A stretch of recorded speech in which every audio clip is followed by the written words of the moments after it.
What's the rest of each of those? So we want to know the rest, and we want to know that word that you use to try to remember it. Oh, so the word that we use is SOHCAHTOA. Okay, good. I'm going to write that down first. So, and what you want to do for just a moment even is think about how you can use that word to come up with the three ratios. Okay, so what's the rest? Somebody Taylor, give me the rest of sine, just sine. So sine is opposite divided by hypotenuse. Right, opposite over hypotenuse. Remember, those are side lengths in a triangle. And I know that, like I use SOHCAHTOA, OH, you got to spell it right, opposite over hypotenuse. Tells me what the sine part is. Jake? Nice. And somebody else, tangent? Kenzie, what's tangent?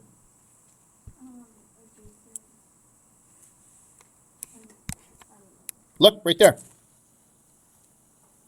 Right here. Toa. Nice. Very good, very good, very good. And that's what you want to do. Even if all of a sudden it doesn't quite click to you, SOHCAHTOA, oh, it's OA, so opposite over adjacent. Like that's how this process works. Okay. We have four, yes? Oh, no problem. 4 steps. We're going to break each one of these problems into 4 steps. And again, when you're first learning it, doing it step by step is really useful. After you've gotten better at it, you may start skipping some of the steps. Like some can be skipped and some can't. Or you may do them in a different kind of a way, and that's fine. But if you ever get stuck on a harder question, you can always go back to the fundamental steps. And that first step is really simple in a lot of ways, but it's really, really important. Label the sides. We'll label the sides of the triangle: opposite, adjacent, and hypotenuse. Triangle has 3 sides. There's those 3 words. Every triangle has the 3 of them. And once we get that, the rest of the process falls in line. So then we pick which equation we're using: sine, cosine, or tangent. We write that equation down, we plug in the values, and then we just solve like we did yesterday, right? So yesterday we talked about how there's 2 different sort of parts: setting it up, which would be like steps 1, 2, 3, and then solving, which would be like step 4, which is what we did yesterday. Any questions before we get started? All right, let's try one. So yes, you want to draw that just quickly. When you're drawing triangles for this, you don't need to do you don't need a ruler for your notes, but draw it nicely. Folks, this is not a triangle. I've seen people like that, like think that that's a triangle. That may be a bit of it, but like that is a triangle. Are you kidding me? No, that's not a triangle. So you got to at least kind of do 3 straight lines, but that would be good enough. You want to mark the right angle, and then you want to label all the other details, right? But then on a test, you'll probably use a ruler to draw a triangle when you have to for like an application or something.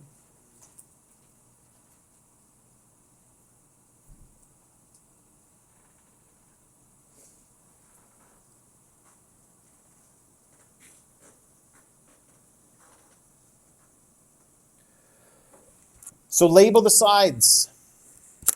There is some tricky parts to this. So this is one of the things you want to think about today and you want to get before you leave the room.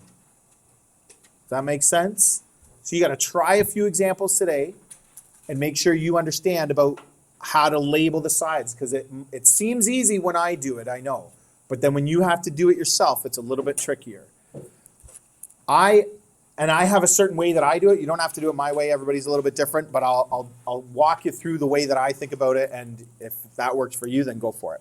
I always start with the hypotenuse because it never changes.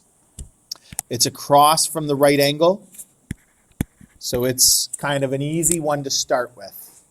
Okay, and I draw that arrow. Like I would encourage you to do that as well, to start at least. And then if you find later on you don't need it, that's fine.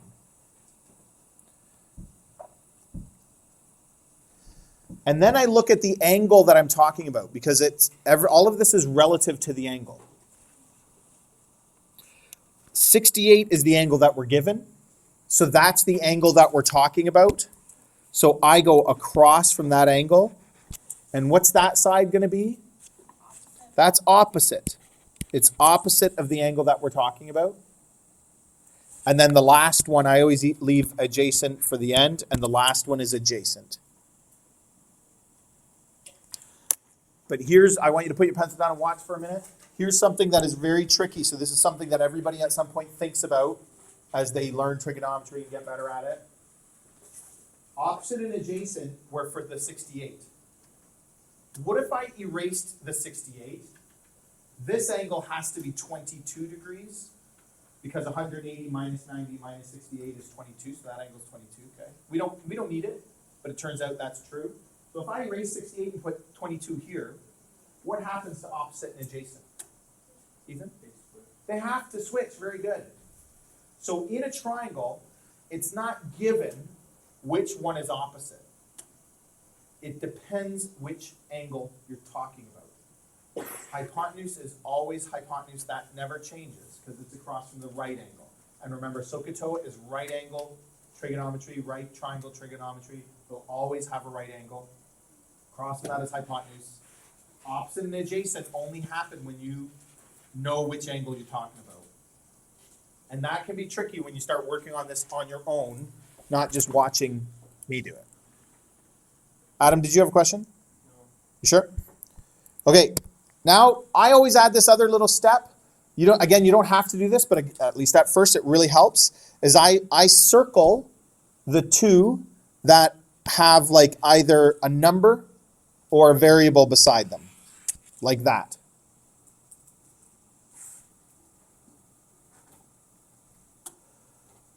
And that just focuses my attention on the two side lengths that I'm going to use, opposite and hypotenuse. Which of the three ratios, SOHCAHTOA, uses opposite and hypotenuse? Sine, right. So that was step one, label the sides, very important. Step two, decide which equation. We did that, it's sine, and we're going to write the equation. So I write the equation, we always write equations when we use them. Sine theta is opposite over hypotenuse. Remember, don't shorten that further. It's already shortened to 3 letters. You can't shorten it to 1. Sine theta is opposite over hypotenuse. That's step 2. Step 3 is plug in the numbers. And again, like, believe it or not, people make mistakes doing this just because you start rushing. But x is the hypotenuse, so it has to go on the bottom. 15 is opposite, so it has to go on the top. Some people get in the habit of always putting x on top, but you can't rely on that. You got to sub into the right spot, and if they're circled, how could you make that mistake? Adam? X will be on top in other questions, but x is the hypotenuse. The formula says hypotenuse is on the bottom, so x is on the bottom in this case. Does that make sense? Yeah. But x can be on top other questions, absolutely.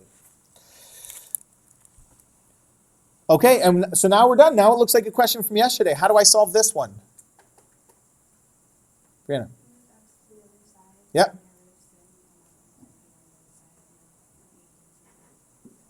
Yeah, very good. So this is the one, x on bottom.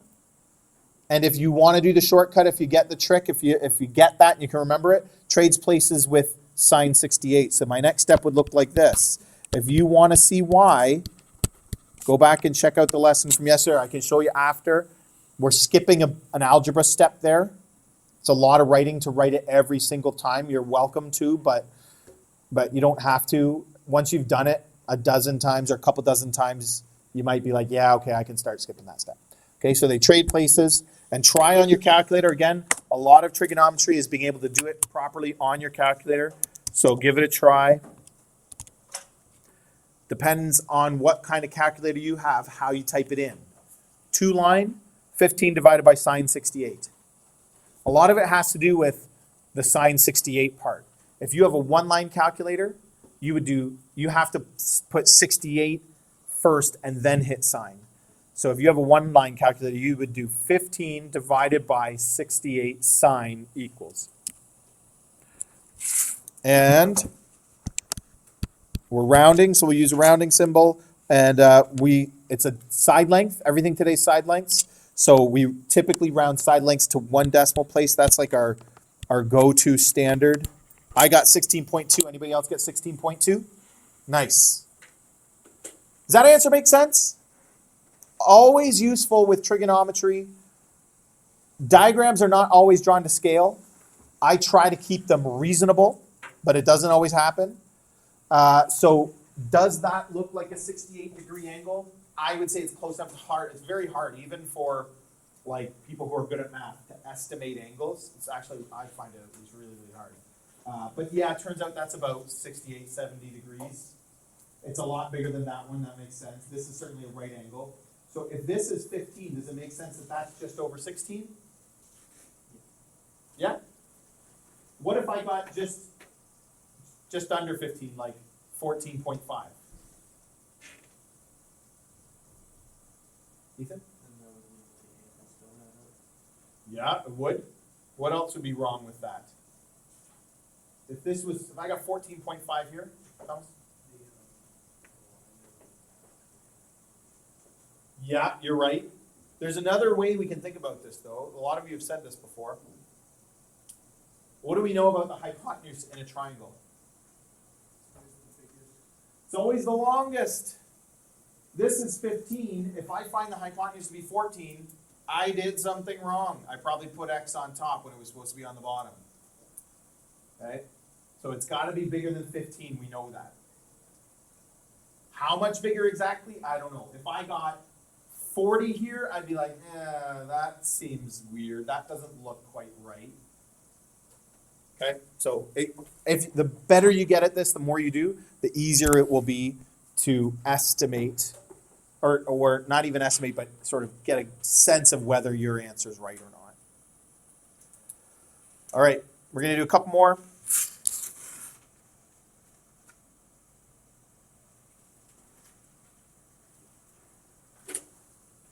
You can't start building your own patterns. So in the last question, x was the hypotenuse. So if you said, oh, okay, so y is the hypotenuse in this case, that would be wrong. But you could try to label the triangle on your own this time.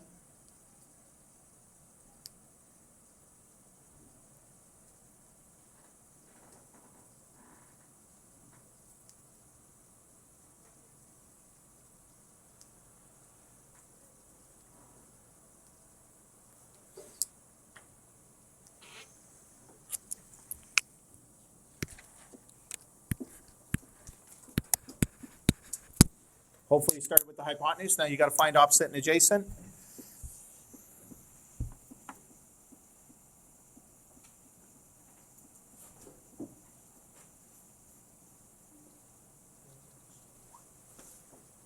What's the question? Is it about this example? Okay, just hold on a second then. Which one's opposite? Which one's adjacent? Who wants to help me out here? Ethan? So I start at 20. I go across, and very good. Opposite is 60, which means the last one has to be adjacent. Very good. And again, adjacent means adjacent to the angle we're talking about. So notice how this line touches that angle, right? This is the angle 20 right here. And that line is the adjacent. That's what adjacent means. That's why it's called adjacent. Opposite doesn't touch that angle. It's opposite. That was step 1. Step 2 is pick the equation. So which equation or which ratio we're going to use? Tan theta, because it's opposite over adjacent. Very nice. So tan theta, I didn't circle them, but that's what I would do. Circle them. I want opposite and adjacent. That's tangent. Write down the equation. SOHCAHTOA, tan. Always tan theta. Folks, tan does not equal opposite over adjacent. I know probably to some of you that's like, what's the difference? It's actually a huge, huge difference, and it's a really dangerous habit. if you're right. Even if you end up getting the right answer every time, it's still really, really dangerous. So try to get in the habit of always putting theta in there. Tan of an angle equals opposite over adjacent. You can try to sub in.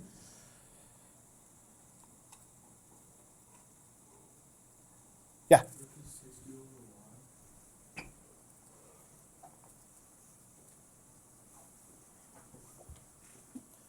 Adam, can you explain why it's 60 over y?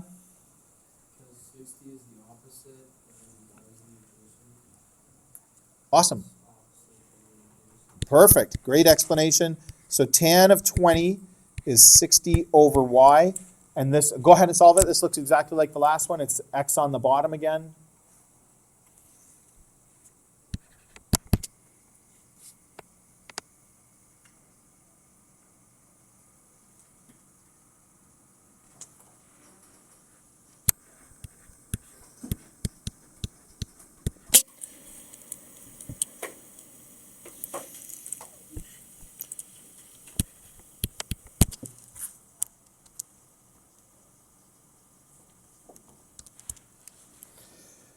What do we get for this one?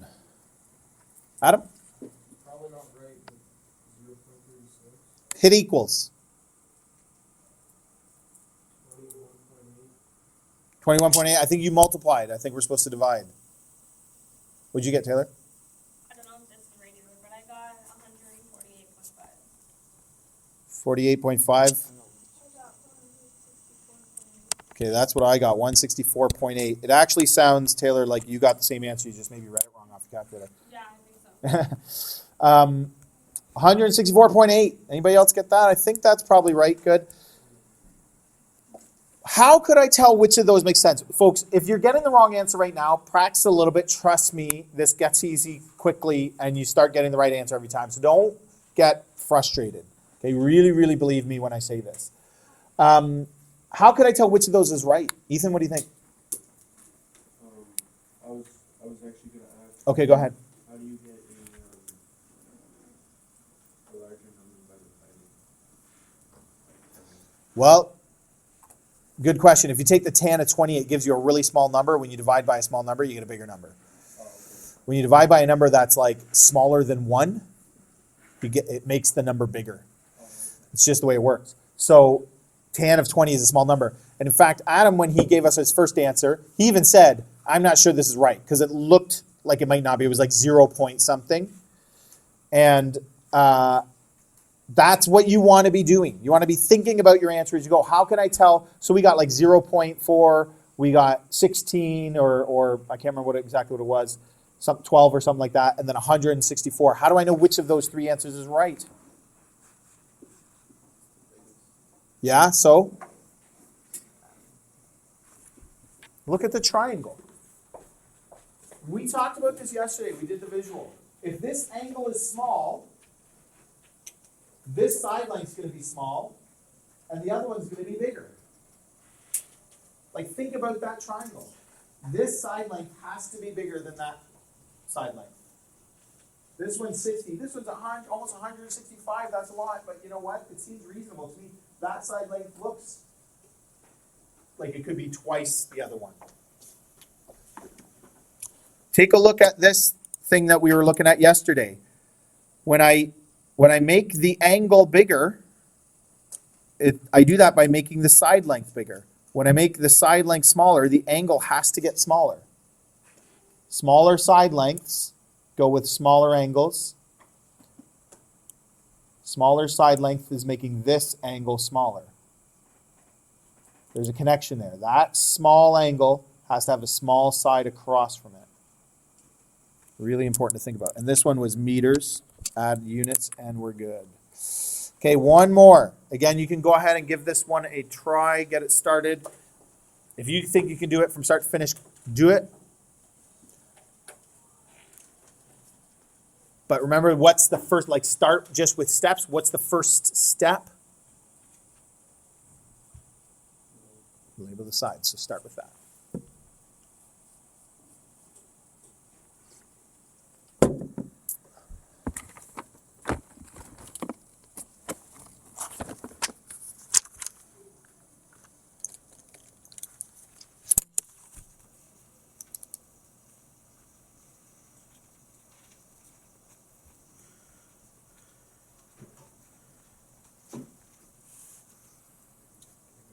Not until we're done.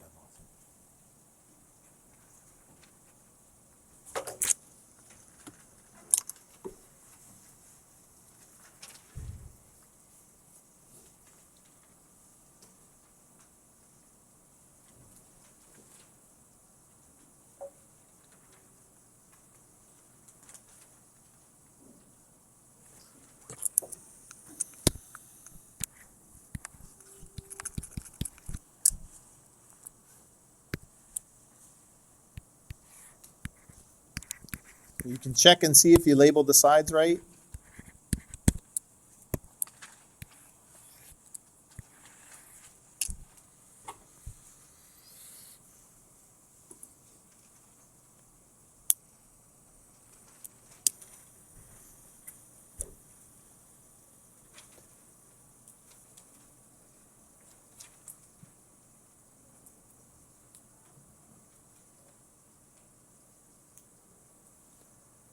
Noah, which ratio do you think it is?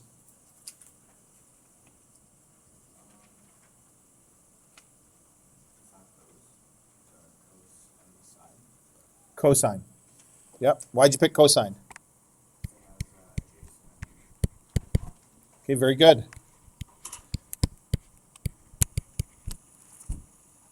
Anybody else pick cosine already? Nice.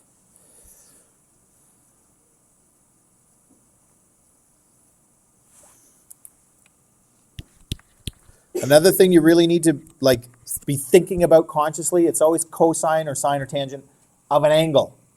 So whatever the angle is goes there.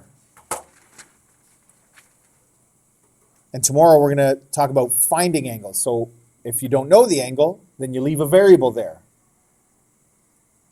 And that's something that a lot of people have a hard time with.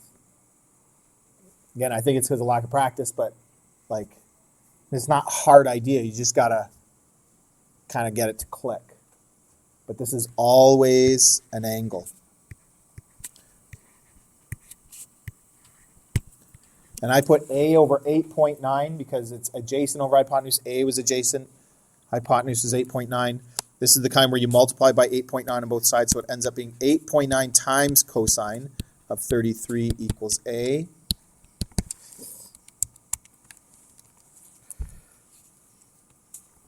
And I got 7.5 kilometers.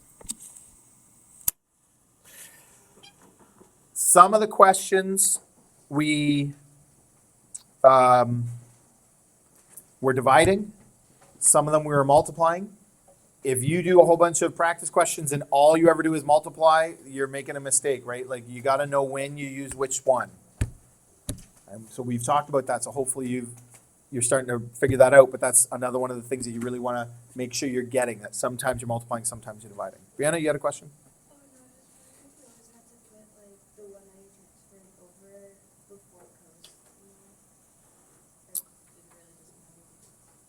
What would be an example of when you don't do that? What do you mean? When you're doing division, I know you don't. So when you're multiplying. Right. That's what you do when you're multiplying, yeah. Oh. When because this 8.9 was on the bottom, so I multiplied both sides by 8.9, right? Which those divide to 1, and I end up with 8.9 times cos of 33. That's what you end up with every time in this when it's like the x on top type.